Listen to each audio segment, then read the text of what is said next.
Hello everyone, আমার নতুন একটা ব্লগে তোমাদের খুব খুব স্বাগত। দেখো, আজকে উঠতে একটুখানি দেরি হয়ে গেছে। উঠে ঘরটা ঝাড় দিয়ে নিচ্ছি।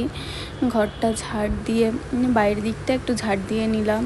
প্রচণ্ড গরম পড়েছে। এই গরমে কিছুই ভালো লাগে না, ভীষণ গরমে কোনো কিছুই ভালো লাগছে না।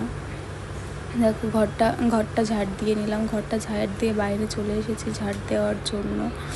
বাইরে এসে ঝাড় দিয়ে নিচ্ছি। তারপরে ঘরটা মুছে নেব। সকাল সকাল বাসি ঘরটা ফেলে রাখতে ভালোও লাগে না। ঘরটা ঝাড় দেওয়ার পরে তারপরে ঘরটা মুছে নিচ্ছি। ঘরটা মুছার পরে যেন কেমন একটা ফ্রেশ লাগে, ভালো লাগে। ঘরটা মুছে নিচ্ছি। তারপরে আরও অনেক কাজ ছিল, সেগুলো আর তোমাদের সঙ্গে শেয়ার করা হয়নি। ঘরটা মুছে তারপরে বাইরের দিকটা মুছেছি, সেটাও তোমাদের আর দেখানো হয়নি।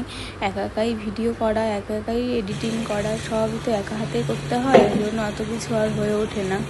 তারপর জামা প্যান্ট ছিল অনেকগুলো, সেগুলো একটুখানি ভিজিয়ে রাখবো। তার জন্য সব জল আগে থেকে চালিয়ে রেখেছিলাম, কল ভরে গেছে দেখলাম। এখন ভাবলাম আগে কাজ করার আগে, রান্না করার আগে একটু ভিজিয়ে রাখি। তার জন্য ভিজিয়ে রাখার জন্য জলটা নিচ্ছি, নিয়ে জামা প্যান্টগুলো একটুখানি ভিজিয়ে রাখবো। তারপরে রান্না করব। সবজি কাটাই রয়েছে, শুধু রান্না করলেই হয়ে যাবে। তার জন্য তোমরা আমার কোথা থেকে কে ভিডিও দেখছো কমেন্টে বলো প্লিজ। এই জামা প্যান্টগুলো সব ভিজিয়ে রেখেছিলাম। আমি ভিজিয়ে রাখার পরে আমি আর কাচবো তার আগেই তোমাদের দাদা আমার বড়মশাই সব ধুয়ে দিয়েছে, নিজেই ধুয়ে। আমি ভিজিয়ে রাখার পরে একটুখানি ক্লান্ত লাগছিলো, তার জন্য আমি ইসুপগুলো ভিজিয়ে রেখেছিলাম, সেটা একটুখানি খেয়ে নিচ্ছি। ভীষণ কষ্ট হয়ে গেছিলো ঘর মুছে ঝাড় দিয়ে, সেটাই খেয়ে নিলাম।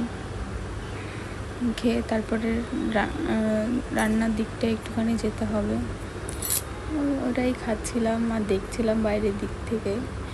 ওইখানে ভীষণ রোদ আসে। তারপর মাছ বের করে নিয়েছি, মাছ বের করে সেটা ধুয়ে এই ভাতটাও দিয়ে দিয়েছি। দিয়ে আজকে রান্না হবে হচ্ছে হেলেঞ্চা শাকের তরকারি, আর একটা টক বানিয়েছিলাম, সেটা তোমাদের সাথে শেয়ার করা হয়নি। আর ডিম ভেজেছিলাম। তারপর ভাত বসাবো বলে তার জন্য হচ্ছে তোমার চালটা ধুয়ে নিচ্ছি। চালটা ধুয়ে রাইস কুকারে বসিয়ে দিচ্ছি। আমাদের গ্যাস ফুরিয়ে গেছে, তার জন্য আর গ্যাস এনে রাইস কুকারেই করছি, আর ইন্ডাকশান ওভেনেই রান্না করছি। তারপরে তরকারিটা বসিয়ে দিয়েছি। তরকারিটা এদিকে হচ্ছে, আর একদিকে ভাত দিচ্ছি। ভাত হয়ে যাবে, ও আর দেখতে হবে না, এমনিই হয়ে যায়। তারা ছাদে চলে গেছিলাম, জামা প্যান্টগুলো আমার বড়মশাই ধুয়ে দিয়েছে, সেইগুলো আমি ছাদে মেলার জন্য চলে গেছি। ছাদে ভীষণ হাওয়া দিচ্ছে, ছাদে যেরকম রোদ সেরকম হাওয়া, প্রচণ্ড রোদ।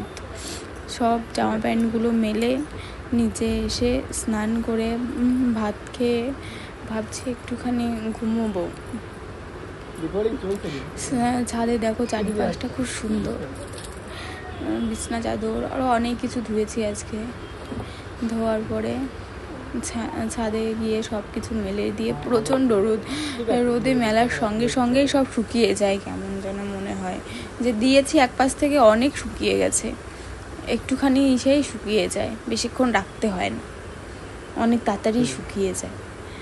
তারপর তোমাদের একটুখানি আশেপাশটা একটু দেখাচ্ছিলাম, ছাদের আশেপাশের দিকটা তোমাদের একটুখানি দেখাচ্ছিলাম ক্যামেরার এদিক ওদিকে।